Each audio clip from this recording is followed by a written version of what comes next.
Hello everyone, my name is Munun and welcome to my channel Gate Ki Padhai.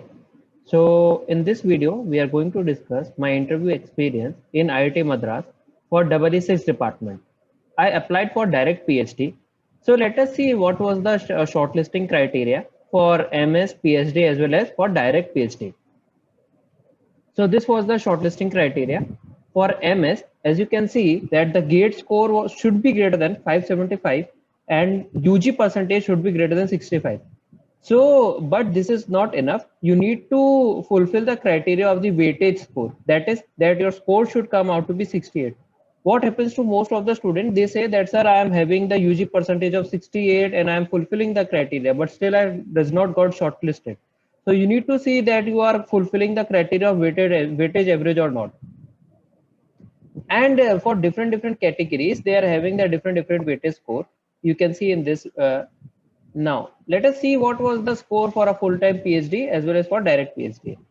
For a full-time PhD, you should have a PG percentage of 75, greater than 75, and UG should be greater than 65. And again, there was a criteria of the weighted average. But if you are applying for a direct PhD, there was no criteria as such for a weighted average. There was a criteria for a GATE score as well as for UG percentage. And these are the scores for a different categories. So now let us see what was the how the interview proceeded. While this time the interview again was an online due to the corona pandemic. Now let us see how the interview processed. Basically, they take a written test as well as they take their interview. So let us see what was discussed and what was asked in the written test. So in the written test, the duration was of 1 hour. Basically, they will give you a login ID as well as password for the test terminal, and you need to give the test on that, and they will monitor you with the help of a Google Meet. So you need to switch on your video and you have to turn off your audio such that they can see your screen, and they will record that meeting such that if someone is using any unfair means, they can catch him. So the test was of 1 hour duration, and in that the signal systems were the compulsory part that each and everyone has to do it. Means there were 10 questions from signal system, and the duration of that test was 30 minutes. After that, when you completed the signal system, you will get the choice that that you have to apply for analog or digital. Basically, in my case, they asked. Before itself via mail that in which domain I'm interested. So I just click on the digital domain. So there were 10 questions from digital also, and the duration was same, that is 30 minutes. So let us see what were the questions that were being asked in the written test. So these are the questions that were being asked on the written test. But friends, these are the questions which are memory based. Moreover, these questions are almost correct as per I remembered, but they are not in the exact language that was being asked in the examination. So you can see that they were mostly trying to check your basics. Basically, they asked for a UT convolution, and for delta part, they ask about causality, stability. They asked for power. They asked two types of power. This was a complex signal. They gave some options and they were asking something like that. And they asked for the calculation of the power.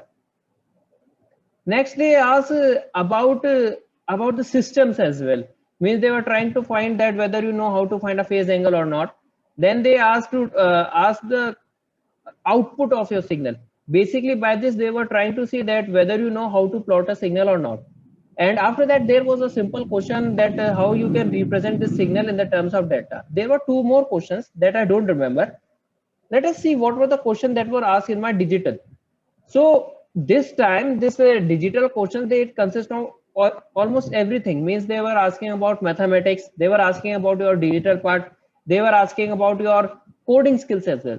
So as you can see, they were trying to ask about your number system, basically sign magnitude system. They were asking about the multiplication, that number of minimum number of multiplication required in a matrix, and then they ask your base conversion thing. Then they ask a good problem on mathematics upon your series that you can use by Fourier series thing. Then they ask about a code. They gave a Python code and they asked me to find the output of it. There was some question on random variable as well. As you can see that there were two questions that I have mentioned over here about random variable. And then they ask about one circuit they have given, and they ask minimum number of clock cycle required. Basically, it was a feedback circuit, as I said. There were some different paths. There were registers. There were 4 paths that were coming out, and you need to tell them that minimum time duration is taken by which of that path. So that question was really good. And there were 2 questions. You can say a moderate level question in which we need to find a drain current of NMOS circuits. There were 2 questions, similar type of question. Now comes the interview part. See, everyone whosoever appear for a written test, he or she has to give in the interview as well.